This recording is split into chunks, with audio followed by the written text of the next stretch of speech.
What I will tell you also that I've done is I diversify. I have my team. Real estate's my primary source of revenue. But once you start getting to work and demonstrating your value, they won't go anywhere. So I would say educate yourself, diversify, be ready for market shifts, and then say yes.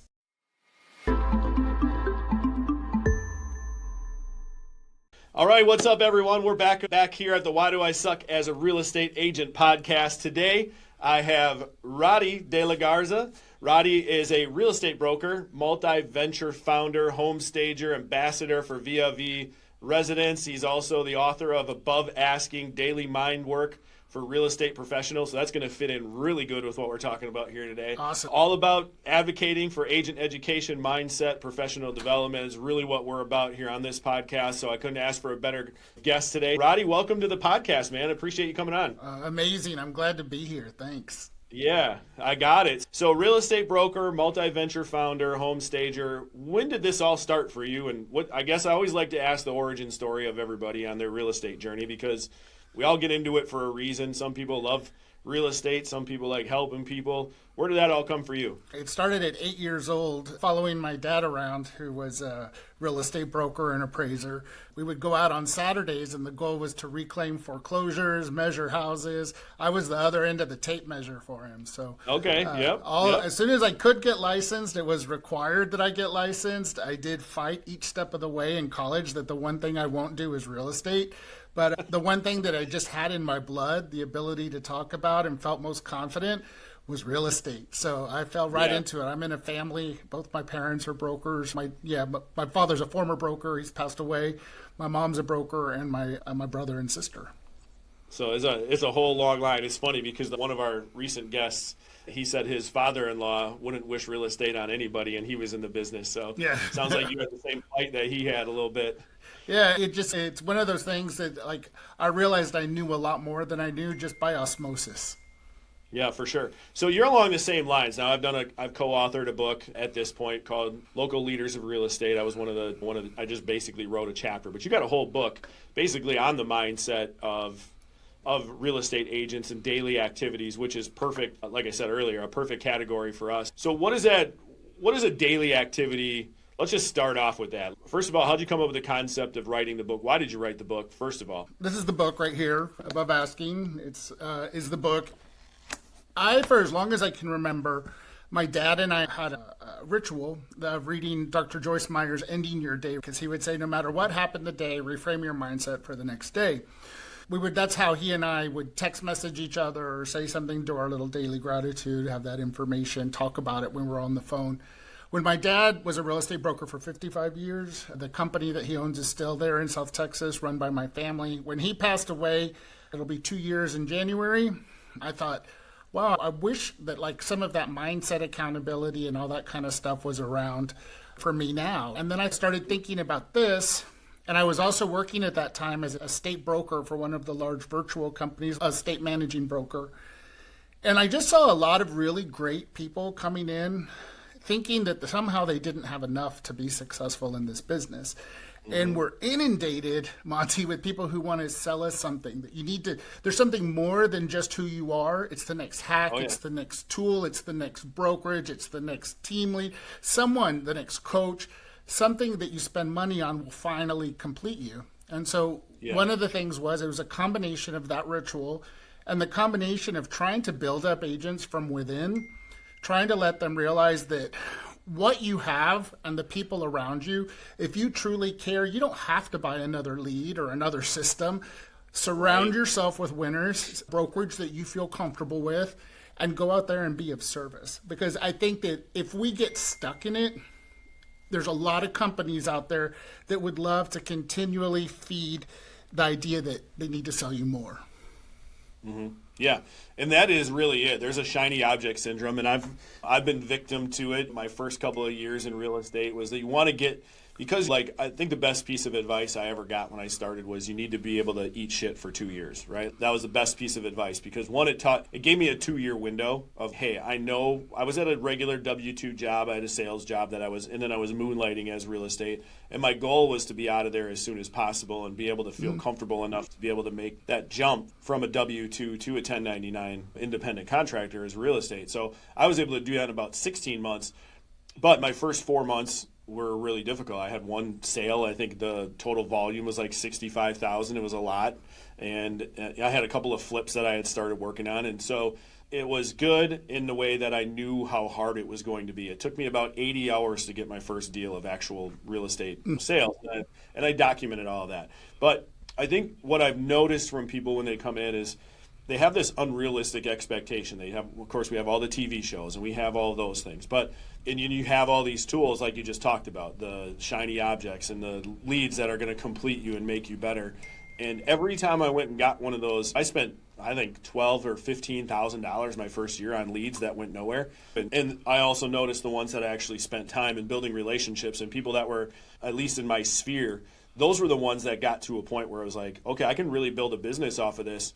And I just told everybody that I was in real estate and that I was a real estate agent and that sort of thing. Every time I went towards a shiny object, something brought me back to the right business practice of building relationships and building value and providing that. So what types of habits, that's a habits versus hype thing, right? And you talk a lot about that. But what are the daily habits for somebody like that's just starting out or somebody that's in a struggle that comes to you and says, Roddy, why do I suck at this?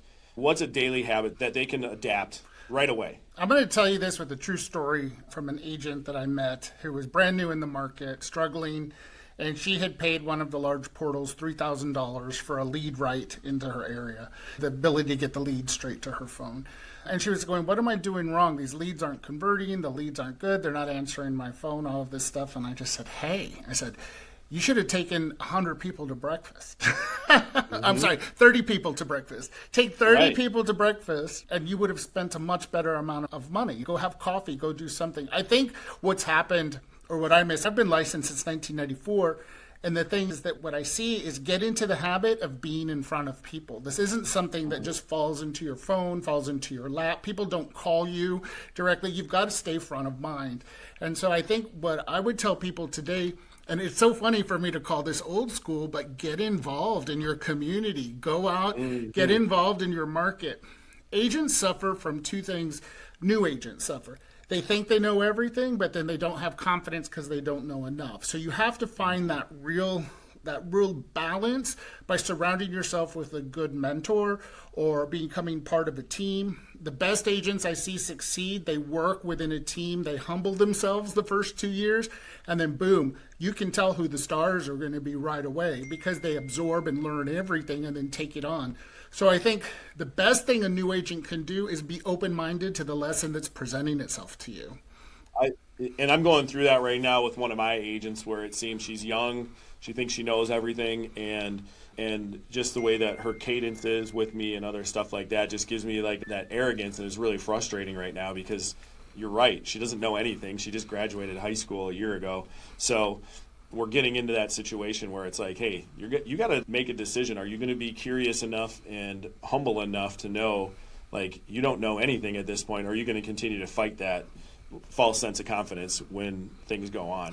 So now taking that to the next now, what separates those agents who are truly successful and the ones that are just maybe gliding by and are average, get a deal a month or whatever? And a deal a month is decent, but there's not that big of a difference between 1 deal a month and 2 deal a month, except for a little bit of work and a little bit of strategy.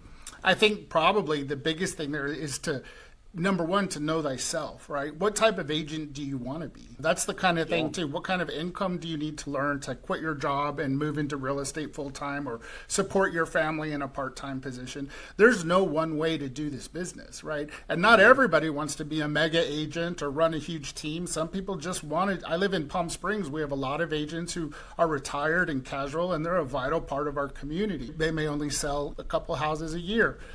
The idea is to just know yourself, what your goals are, and have a business plan. If you don't know what you're aiming for, there's no way to get there. And I think that a lot of people just get out there and they hustle without knowing why. And they also react to everything instead of create. And that's the other part of it, is because this business can feel like, oh man, what's coming at me, versus, oh wow, what's coming next. And I think a big part of that is knowing what it is you're going for. And if whatever is presenting itself to you aligns with that. And that takes some discretion, especially as a new agent, to run those things by a mentor or coach.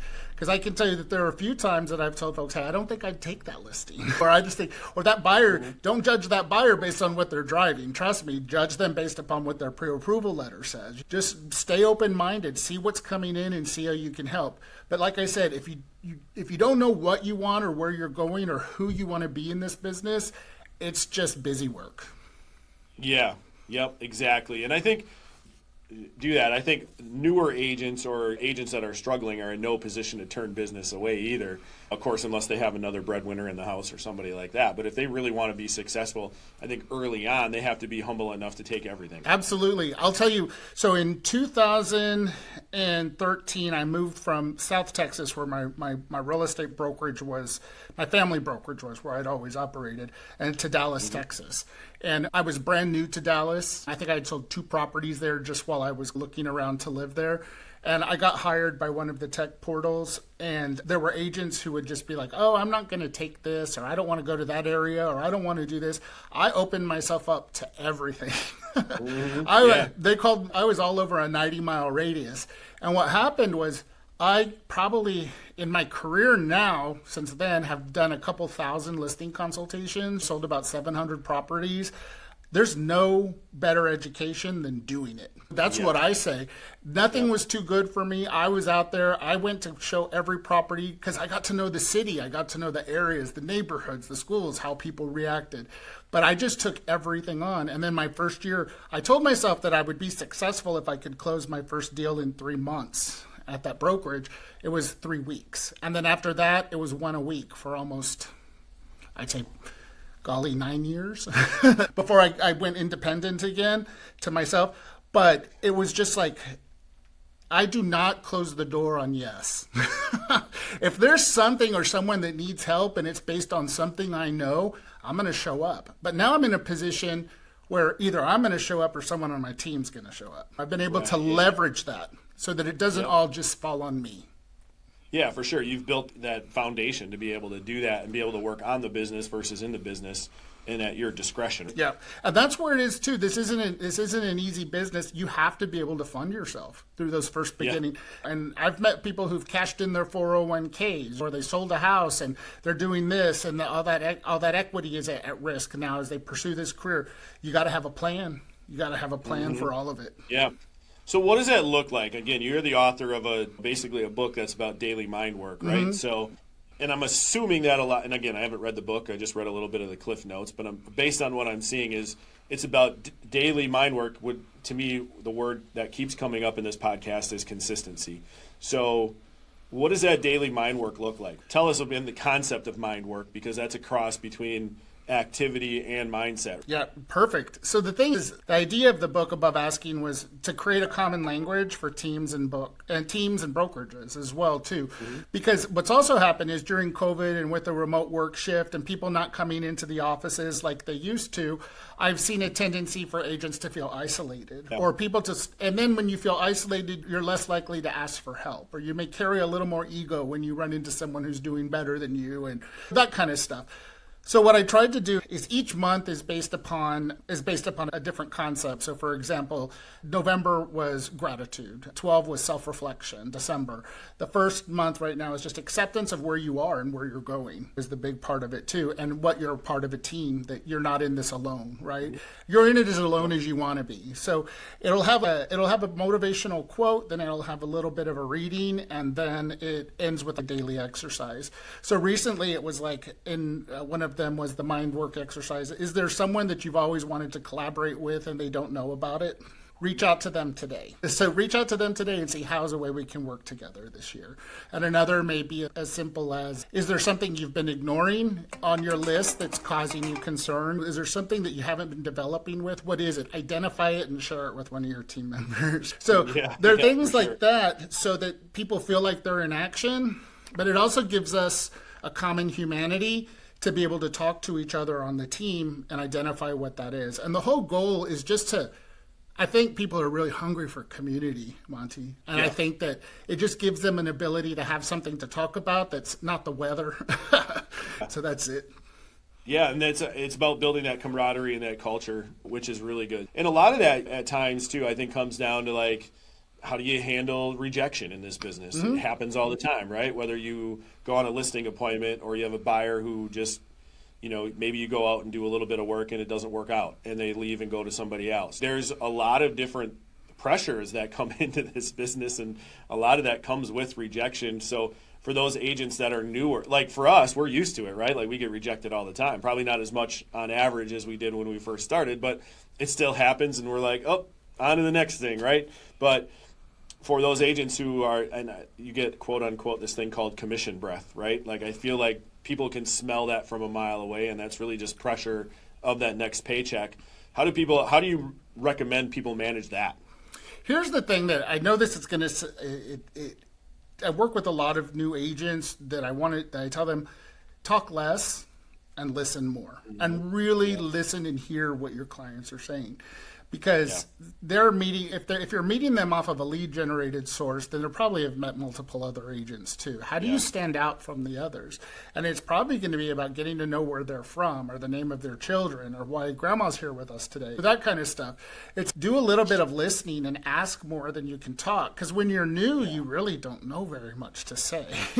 So I would say that if you're a new agent, the thing is to listen more and be of service. Ask questions about them. Don't just talk about yourself. And don't overpromise and underdeliver and overpromise. And I tell people all the time that you as a new agent, consider yourself the cruise director.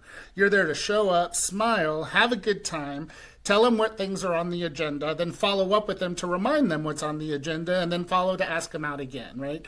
And so it's just all that matters at the beginning is how you make them feel.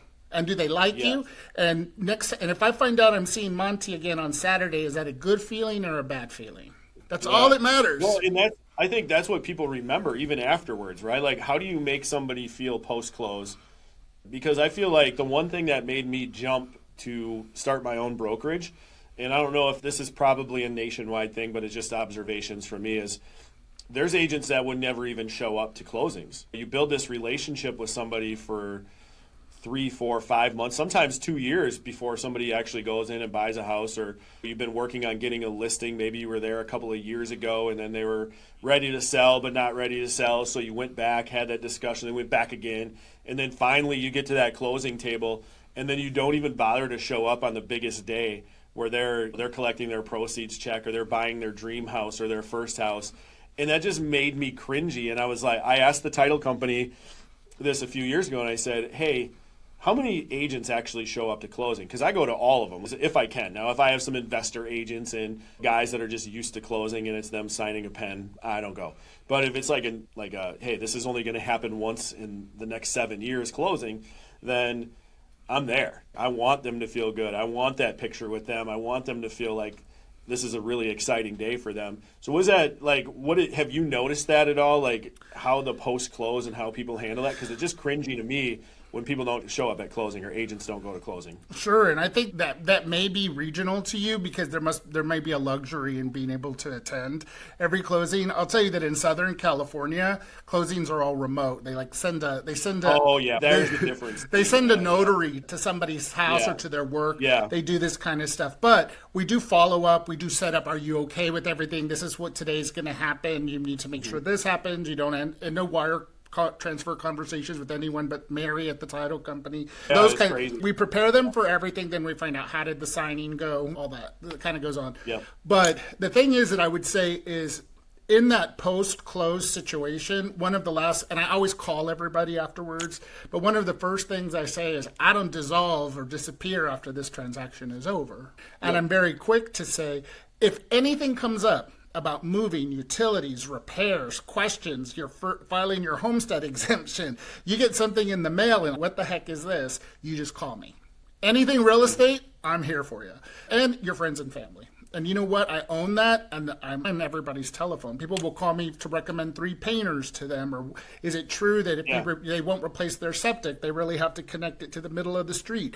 And I value that. Those are people who trust me based upon what I know. So I make sure that they always know that I'm there for them. Yeah, that's a great point too, is that you brought up a lot of contractors. So building that tertiary team, I think, is huge. Having a list of plumbers and electricians and contractors and people who can handle those little things. And I get that. I probably get more of those phone calls every single week now than I do people wanting to list their house or buy another house, because they just know I'm the guy who has a guy. Mm-hmm. So how important do you think that is for agents to start building that broader team? Here's the thing too, is if you can insert yourself into an existing team and you help out other agents with things like inspections and things like repair estimates and stuff like that, you'll get to know those people alongside, and you'll get to know all of that. Build your network, build your database. Old term was your Rolodex, right? We'd have like cards of different people. So if you're brand new in the business and someone says, oh, I'm going to a foundation inspection, well, you grab your purse and you go with her. You know what I mean? You want to go.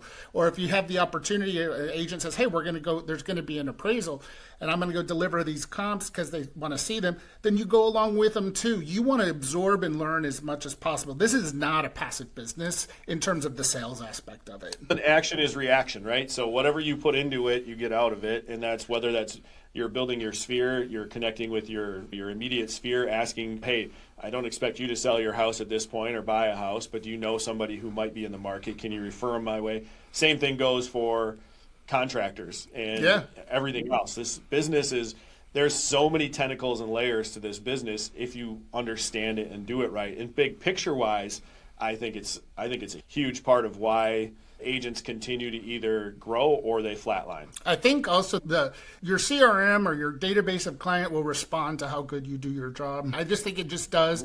We track on my team, we track generations. How generation deep is this client or is this referral? So we have one person now that I would say since August, we're now about to open up our 5th transaction from just word of mouth. And the client is just, I've never had this before. All of you are available to me. I've never had to wait to go into a property because I never knew it could be like this. And I said, I'm so glad you found us. Exactly. Well, I think too, and that kind of gets into, as we wrap this up, but like reasons agents plateau, and even when they're talented, like those are reasons why, right? That's a simple reason that they aren't farming their CRM or they aren't building the extra business. So where are the blind spots for agents? And then when do you find like agents get into these comfort zones that, and comfort zones are good. If your business is flowing and you're in that zone, you don't want to leave that zone. That's the basket is as big as an ocean kind of thing where you get in there. But there's blind spots that come along with that. Sure, and the market changes on a dime. I've been through 3 market corrections, and I see agents who they're all over social media with their new sports car one year, and then the next year it's not the same. You're just kind of, you got to prepare for the ups and downs. You've got to continually be available. And the thing is, you just do the work, because if you're chasing checks, you're never going to have enough business. If you chase the opportunity to be of service, if you show up not with the commission mindset like you were talking about, but the help mindset, you'll never have to worry about a check again. And that's been my experience. What I will tell you also that I've done is I diversify. I don't have I have my team. Real estate's my primary source of revenue. I also own a home staging company. We saw a market niche at the time where people were just saying, help us. And so we started that. And then also I represent a residential cruise ship, because last year I just had a lot of people that were retirees and they're like, you know what, this isn't working out for me. I want an adventure. I want to move around. I want to go to Mexico or Colombia. And I started navigating and looking at things, and I found these new models of residential cruise ship, full service living that are quite affordable. And so what happens is, by having these multiple options, wherever I go, and this is the secret of success for anyone, and this also includes going to your MLS training sessions, networking with other agents, getting your education, knowing your favorite lenders so you can learn what products they have.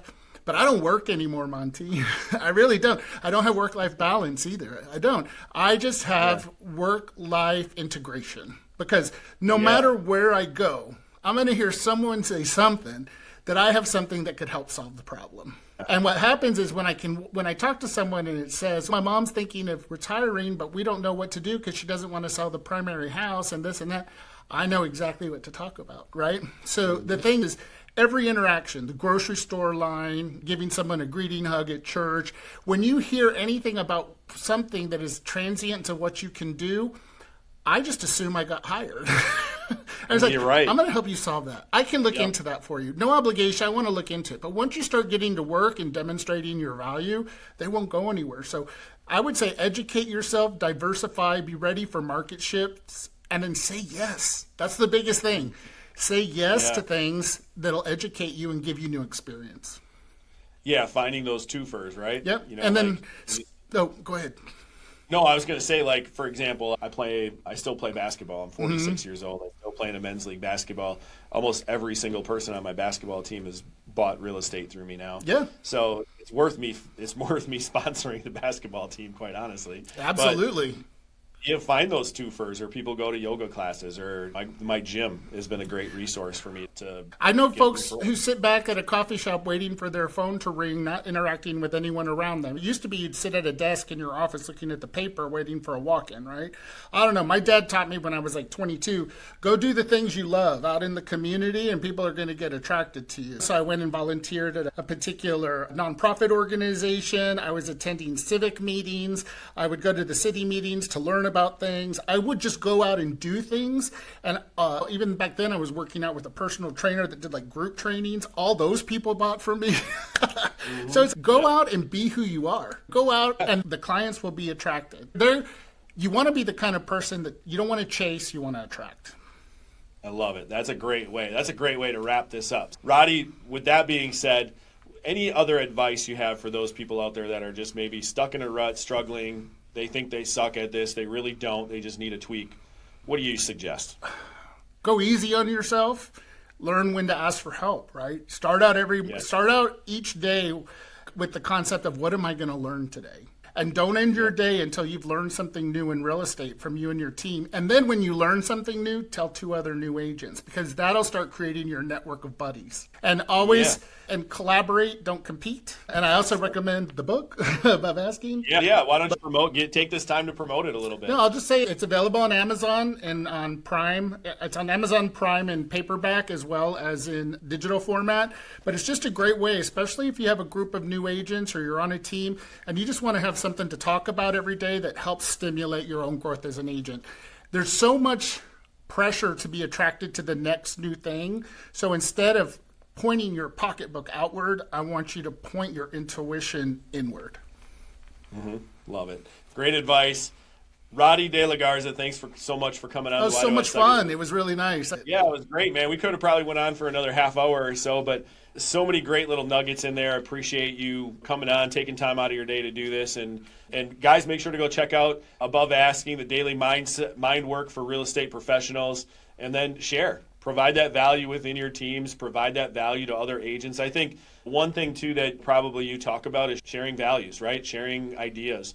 Like, that's how people grow in this industry. And if you give value, you're going to receive that return. You don't know when it's coming, but somebody out there is going to return that value. And, again, I can't thank you enough. Thanks so much for coming on. And that's this episode of the Why Do I Suck as a Real Estate Agent podcast. Thanks, Roddy. Thanks. So that's a wrap here on the Why Do I Suck as a Real Estate Agent podcast. Thank you so much for spending time with me and our guests. The people you hear on this show really aren't guessing. They've been doing the work. They've been doing it for a long time. They're sharing their behaviors, their habits, their successes, their systems that actually lead to real work, real success. So please subscribe and follow so you don't miss the next conversation. Until next time, remember, you don't suck. You're learning. It's the beginning, or maybe you're in a rut, but you don't suck. So make a few changes, stay curious, stay consistent, and please keep coming back.